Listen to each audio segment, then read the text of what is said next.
What's up, lady machines and gentle machines? I'm making this video upon request. A lot of you guys wanted to see the first ride ever of me in a side-by-side. We started out with something really cool, a YXZ 1000R SS, so we have the paddle shifts. I've never rode a UTV to begin with, so we stepped right up in life. So this video is like strictly a ride video. If you're not into these videos, maybe you want to come back like tomorrow when we're doing the regular thing. The instructors told us how to ride and how people shouldn't ride and what we shouldn't do. I followed most of the rules. There was a time when I got a little excited and didn't follow the rules. You understand everything? Yeah, I think so.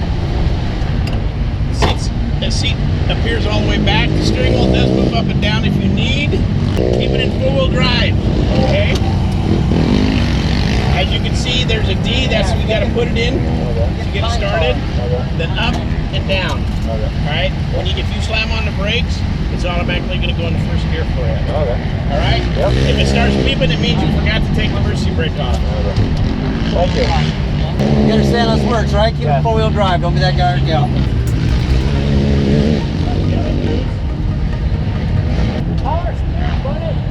Yep, mine is too. Mine went at home.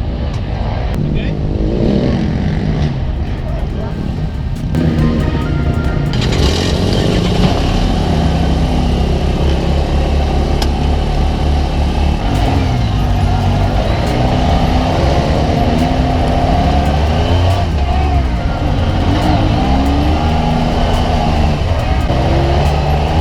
Now I'm really looking forward to actually driving mine. Whoa! These things are awesome. We're even going slow as hell.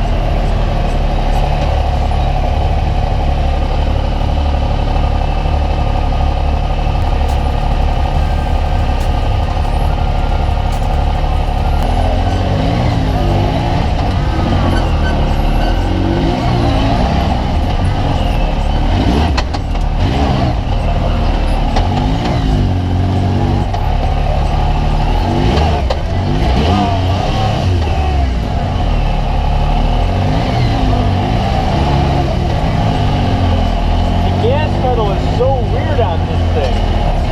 Oh, Jake hit a tree. Jake hit a tree.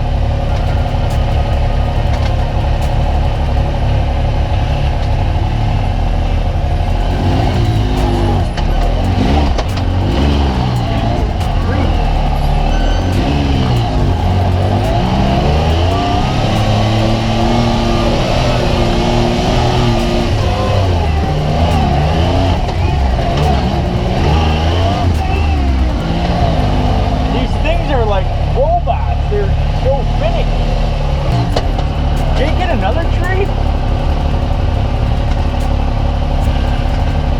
Jake, what the hell are you doing?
believe we were in the woods for about 15 minutes. Now the first time around we went really slow. Jake's dad hit a tree, Jake hit a tree, I hit no trees throughout the entire thing. Second lap, we went a little faster through the woods, and you could feel the power in first gear. However, we didn't have enough room to really get it into second gear. Now, I don't have the sport shift. I actually have the sequential shift. So what that means, if I want to go into first gear, I push up. If I want to go into second gear, I go down. And third gear, fourth gear, fifth gear, I go down. It's not like a car where you're finding gears up here and then down here and then over here and then back here. It's all sequential. It's up and down. So with the power shift, I noticed that there's a lot of clinking around, but I think with a sequential shift, it'll be a lot quieter. A lot of people that had the 2016s, like I have, crushed the 2016 and moved on to the 2017s, say that they really like the paddle shift because there's not really much thinking involved. I don't think that's going to be too much of an issue. I actually, like I said, I want to do the sequential shift. I mean, that's my preference right now. Maybe that's because I have Crush and he's like that. My only one piece of constructive criticism would be to Yamaha, and that would be make a slightly larger course and a slightly wider course, because people that have never ridden these things before aren't going to be able to go quick. They're not going to really be able to test your machine. I think a wider trail would take the focus off the trees and put the focus on your machine. That's just my opinion. So I hope you guys enjoyed this 3D Machines production. We're going to get to Crush very, very soon. Until next time, 3D Machines out. I pushed the wrong button. Anywhere but the circle. That's where he hit it.